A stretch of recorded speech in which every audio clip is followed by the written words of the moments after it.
Hey everyone, welcome to a brand new video of Mr. Footy Curious। कैसे हो आप लोग? आ गए हम एक ब्रांड न्यू एपिसोड के साथ।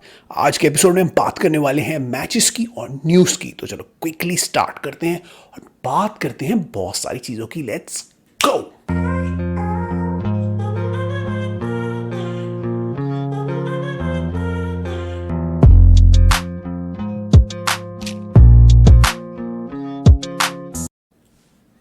हे एवरीवन, वेलकम बैक। तो आज हम बात करेंगे बहुत सारी न्यूज़ की, कुछ मैचेस जो हुए इंपॉर्टेंट वाले और टाइटल रेस की, क्योंकि सीज़न अब ख़त्म होने को आया है। बहुत सारी लीग्स तो ऑलमोस्ट सिमट ही गई हैं, लेकिन कुछ ना कुछ टाइटल मैचेस अभी बचे हैं, बहुत इंपॉर्टेंट मैचेस बचे हैं, स्पेशली पीएल में। तो हम उनकी बात करने वाले हैं इस एपिसोड में। तो सबसे पहले मैच की बात करते हैं, फिर न्यूज़ से हम अपना वीडियो एंड करेंगे। तो मैचेस में क्या हुआ? चेल्सी की अमेजिंग कमबैक हुई नॉटिंघम फॉरेस्ट में। चेल्सी खेल रही थी, चेल्सी ने बहुत अच्छा तो नहीं खेला, बट कुछ गोल्स बड़े सुपर्ब मारे। स्पेशली जो मुड्रिक का पहला गोल मारा वो बहुत ही अच्छा था। उसके बाद नॉटिंघम फॉरेस्ट ने कमबैक किया और लीड ले ली थी। कैलम हडसन-ओडोई जो प्रीवियस चेल्सी प्लेयर थे अकेडमी वाले, उन्होंने गोल मारा और नॉटिंघम फॉरेस्ट ने लीड ले ली। और ऐसा लगने लगा कि चेल्सी की जो फॉर्म है वो खराब हो गई है फिर से। और जो 2 मैच की उन्होंने जीत हासिल की थी, बहुत बढ़िया जीत हासिल की थी, वो चली गई, क्योंकि इस मैच में चेल्सी ने उतना फ्लूइडली नहीं खेला। लेकिन चेल्सी को सडनली आज की डेट में बहुत रिवाइवल मिल चुका है, उनमें एक इंस्टिंक्ट जाग चुका है। तो पोचेटिनो ने राइट टाइम पे सब्स्टिट्यूशंस कर डाले और वो सब्स्टिट्यूशंस बहुत काम में आए, क्योंकि नुकुंकू ने थोड़े डिफेंडर्स को ऑक्यूपाई रखा और उसी की वजह से दूसरे प्लेयर्स को स्पेस मिल पाई। उसके बाद दूसरे प्लेयर्स ज़्यादा इफेक्टिव होने लगे, कोल पामो भी बॉल पे ज़्यादा आने लगे। फिर रीस जेम्स की वापसी हुई, जो कि सबसे इंपॉर्टेंट सब्स्टिट्यूशन था, क्योंकि Chelsea were really missing Reece James. ना मालो गुस्तो ने बहुत अच्छा खेला है और उनको बहुत अच्छा कवर दिया है, but Reece James is class when he is fit.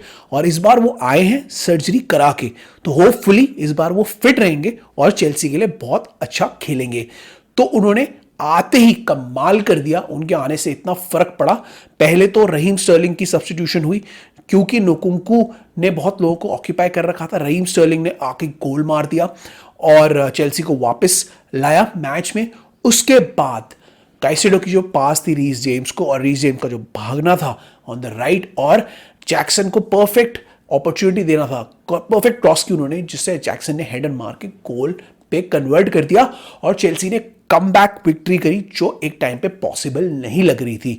तो it is 3 wins in a row for Chelsea, और अब वो न्यूकासल के साथ अटक गई है फॉर द 6th पोजीशन, क्योंकि ऊपर की पोजीशन तो फिक्स हो चुकी हैं। मैनचेस्टर यूनाइटेड आएगी नहीं, जिसकी हम बात करेंगे, लेकिन चेल्सी जाके अब जीत चुकी है and they are now competing with Newcastle for the 6th spot. उसके बाद मैच हुआ था मैन सिटी का, जो उन्होंने जीत लिया, उन्होंने एब्सोल्युटली डिस्ट्रॉय कर दिया। जॉस्को गार्डियोल की अमेजिंग परफॉर्मेंस थी, one of the best performances farmer defender. तो उन्होंने अपना मैच जीत लिया और आर्सेनल से लीड ले ली थी for a brief period of time, और आर्सेनल के ऊपर प्रेशर डाल दिया था, क्योंकि आर्सेनल का मैच था मैनचेस्टर यूनाइटेड का, जहां पे वो जीते ही नहीं है पिछले 16 मीटिंग्स में। तो आर्सेनल के ऊपर बहुत प्रेशर था कि ये मैच उनको जीतना ही है, कि अगर प्रीमियर लीग को एंड तक जाना है तो उनको जीतना ही है। तो क्या हुआ मैच में? क्योंकि मैनचेस्टर सिटी का मैच इतना एक्साइटिंग नहीं था, मैनचेस्टर ने डोमिनेट किया, तो मैं उसकी बात ही नहीं करूंगा। मैं स्ट्रेट अप आऊंगा आर्सेनल वर्सेस मैनचेस्टर यूनाइटेड का जो मैच था, जिसमें मैनचेस्टर यूनाइटेड हार गया, 1-0 से हारा। इस मैच में आर्सेनल थोड़ा सा फ्लूइड गेम से हटके थोड़ा ज़्यादा कॉम्पैक्ट और जिसे कहते हैं ना प्रैग्मेटिक गेम प्ले खेला। उन्होंने बहुत सारे प्लेयर्स को थोड़ा सा रेस्ट भी दिया, और उन्होंने अपनी जो टीम निकाली वो डिफेंसिवली सॉलिड थी और काउंटर अटैक्स पे फोकस कर रही थी। तो ज़्यादातर बॉल मैनचेस्टर यूनाइटेड के पास थी, मैनचेस्टर यूनाइटेड को मौके भी मिले गेम को ख़त्म करने के, लेकिन वो नहीं कर पाए, क्योंकि उनकी क्वालिटी आगे ख़त्म हो गई है। और उसका फ़ायदा उठाया आर्सेनल ने, फ्लुक गोल ले लिया और उसके बाद 1-0 से ये मैच जीत लिया, जो कि बहुत ज़रूरी था। अभी आर्सेनल इतना अच्छा नहीं खेला, बट इस समय खेलना ज़रूरी नहीं है, विक्ट्री ज़रूरी है, क्योंकि आर्सेनल को ये मैन सिटी पे प्रेशर बना के रखना है और इस टाइटल फाइट को लास्ट वीक तक ले जाना है, जो लग रहा है जा सकती है। तो आर्सेनल ने फिर से ब्रीफ पीरियड के बाद मैनचेस्टर यूनाइटेड से और मैनचेस्टर सिटी से लीड ले ली है और मैनचेस्टर यूनाइटेड का जो पुअर सीजन है, जो पुअर रन है, अब वो कंटिन्यू हो रहा है।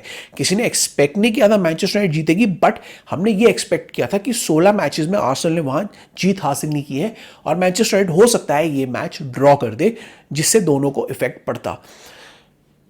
इस हार के बाद चेल्सी को थोड़ा फायदा हुआ है, लेकिन मैनचेस्टर यूनाइटेड का अपना मोराल बहुत डाउन हो गया है, क्योंकि एक तो उन्हें हार का सामना करना पड़ा और वहां पे सुनना पड़ा बहुत लोगों से। उसके अलावा उसका जो न्यूज आई उनके लीकी रूफ की, उसने पूरे इंटरनेट पे तहलका मचा दिया। जो उनका स्टेडियम की हालत थी वो भी सामने आ गई after the acquisition of Glazers. वहां पे सर जिम रैटक्लिफ और सर डेविड भी आए हुए थे। वो जब देख रहे होंगे ये सब, तो वो उनको लग रहा होगा कि यार ये हमने क्या कर दिया, अब हम स्टेडियम पे फोकस करें या प्लेयर्स पे फोकस करें, क्योंकि प्लेयर्स भी नए लाने हैं, टीम को नया बनाना है और स्टेडियम पे भी उन्हें फोकस करके स्टेडियम को भी अच्छा करना है, क्योंकि अवे ड्रेसिंग रूम का भी छत लीक कर रहा था। तो सारा कुछ ठीक करना है उस स्टेडियम में। वो stadium theatre of streams, theatre of nightmare, मतलब मीडिया ने उनको ऐसे ऐसे नाम दे दिए कि वो मैनचेस्टर यूनाइटेड ब्रांड को हर्ट करेगा। They are still the second richest club in the world, second biggest club in the world, one of the biggest properties in the world, one of the most expensive clubs in the world. पर ऐसे club का अगर ऐसा हाल हो जाए जो उनकी roof तक लीक करे, तो ये अच्छी बात नहीं है। उनके ब्रांड के लिए ये बहुत ही ज्यादा नुकसानदायक रहा। तो मैनचेस्टर यूनाइटेड का डिफेंस भी गया, रूफ भी गई और उनका जो हॉरर सीजन है वो अब कंटिन्यू हो रहा है। उनके दोनों मैचेस जो है वो खतरनाक है विद न्यूकासल एंड ब्राइटन, और उनके फैंस को बिल्कुल उम्मीद नहीं है कि इस सीजन में कुछ हो सकता है।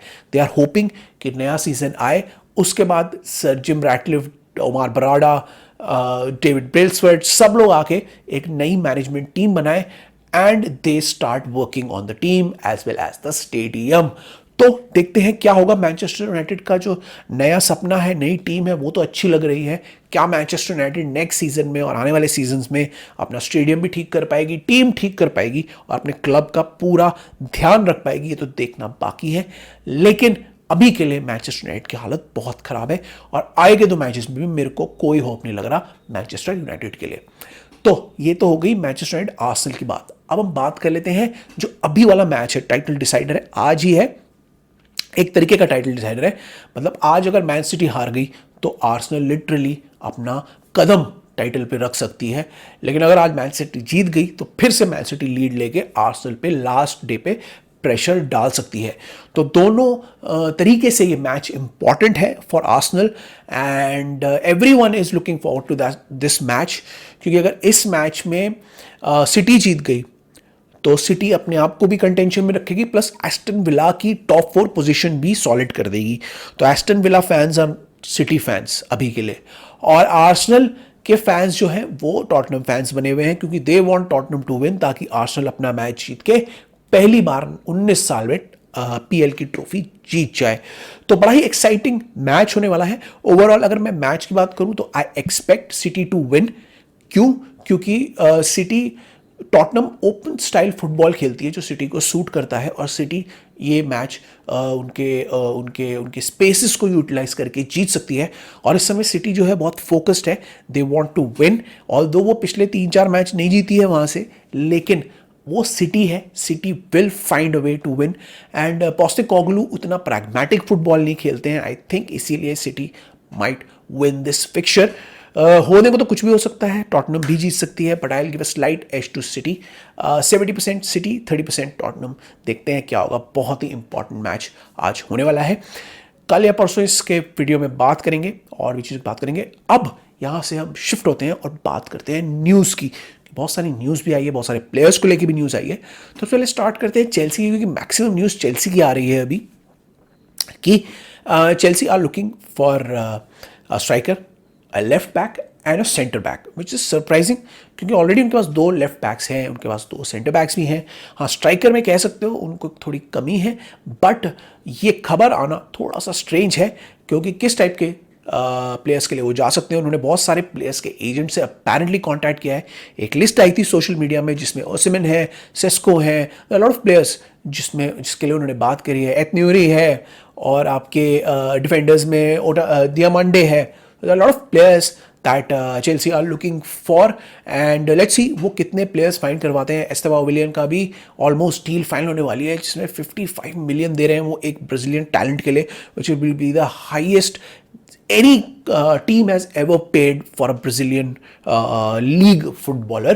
तो let's see what happens with Estevao Williams का जो डील है और कितने प्लेयर्स वो और ऐड करते हैं और कितने प्लेयर्स सेल करते हैं, क्योंकि सेलिंग का भी एक बहुत बड़ा इशू है चेल्सी में। उसका एक खबर ऐसी आ रही थी चेल्सी से कि चेल्सी अपने कॉमन ग्राउंड को सेल करेगी ब्लूको को apparently to save themselves from FFP के को फॉलो करने के लिए उनको 30 जून तक सेल्स करनी है और अपने आप को प्रॉफिट में दिखाना है। लेकिन उसी के लिए वो कोशिश कर रहे हैं। अब वो सेल हो तो गई है ऑन पेपर्स, पर अप्रूव होगी नहीं होगी वो आगे पता नहीं है। बट कॉबम जो ग्राउंड है उसकी सेल ब्लू को होने से वो जो कॉबम ग्राउंड है वो सेम एंटिटी में भी रहेगा और वो एफएफपी को निपट भी पाएंगे चेल्सी। तो चेल्सी ने एक काम तो ये कर दिया है। उसके अलावा सुनने में ये भी आ रहे हैं, रूमर्स आ रहे हैं कि प्रीमियर टॉक्स हुई हैं अभी चेल्सी के वुमेन्स टीम को इसमें स्टेक सेल करने की, जिसके लिए बहुत हल्ला हो रहा है।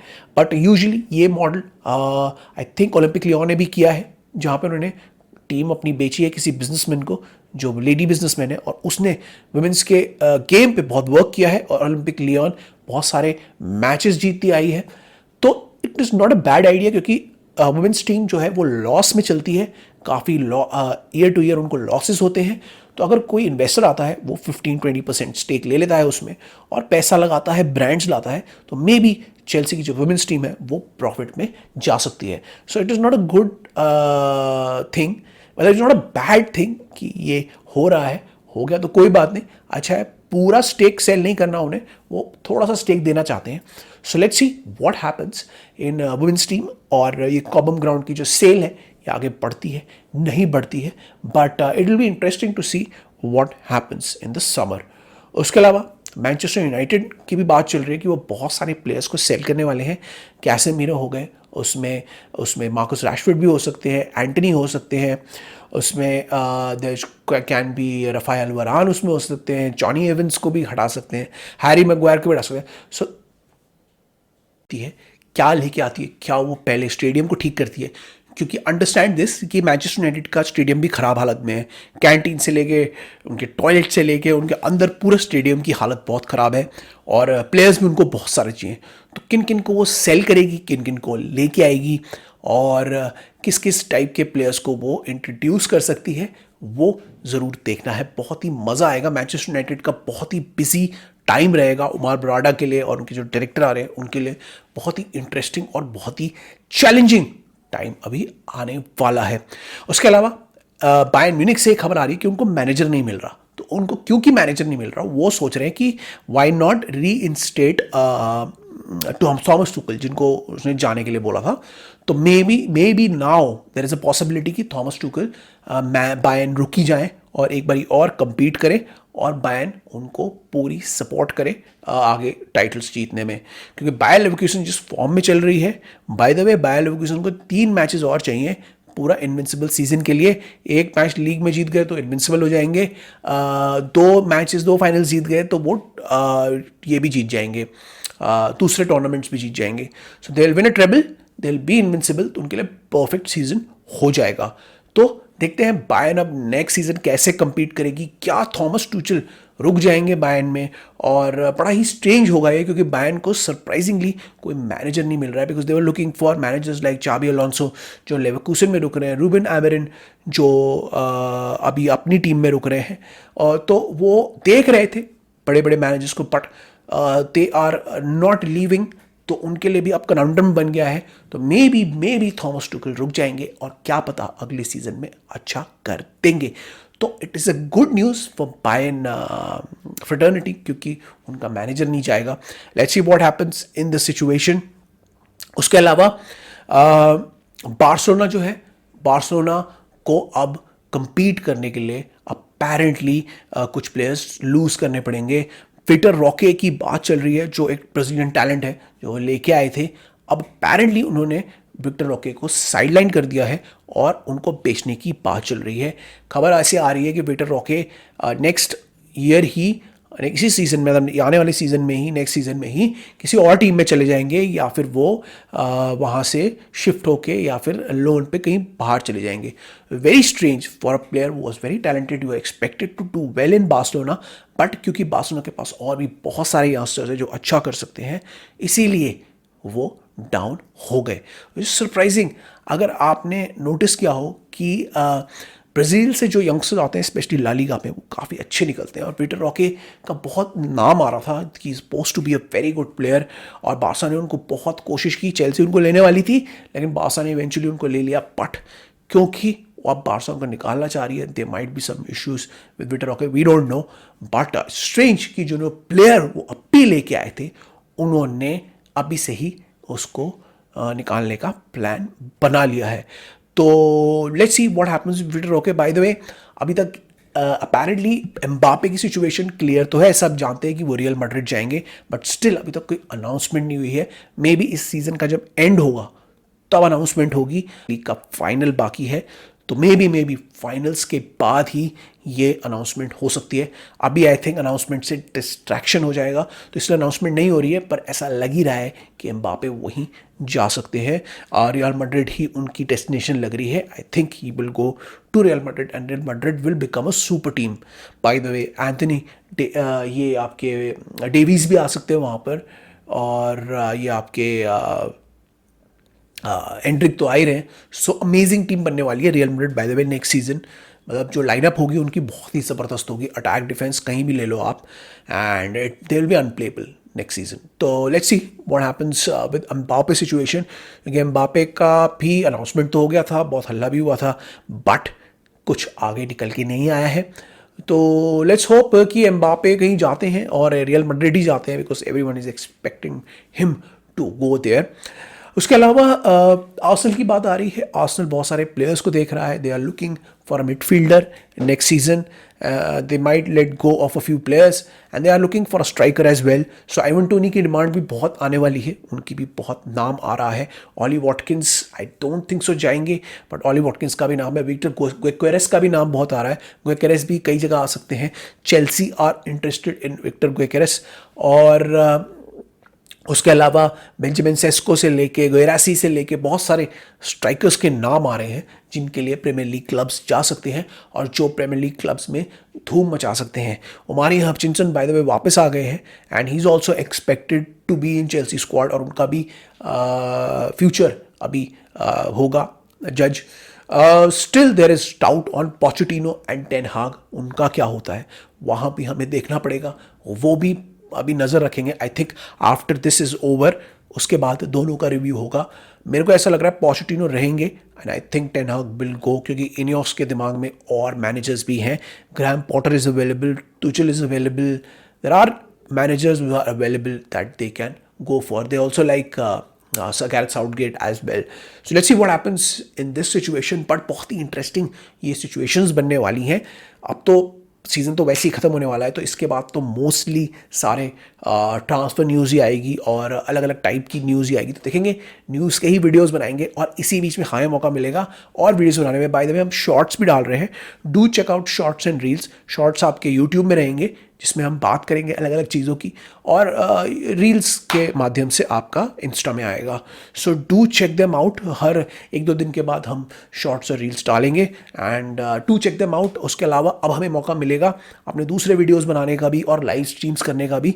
लाइव स्ट्रीम्स तो मोस्टली हम करेंगे मैचेस की, वो तो बाद की बात है, बट एटलीस्ट हमें जो स्टोरीज में बनाना चाहता था, जो मैंने एक वीडियो बनाया था उसके बाद वो बनाया नहीं, वैसे वीडियोस बनाने का भी मौका हमें मिलेगा। तो अलग अलग टाइप के वीडियोस अपने चैनल में लेके आएंगे। To follow us and like us, social में हमें फॉलो करते रहो।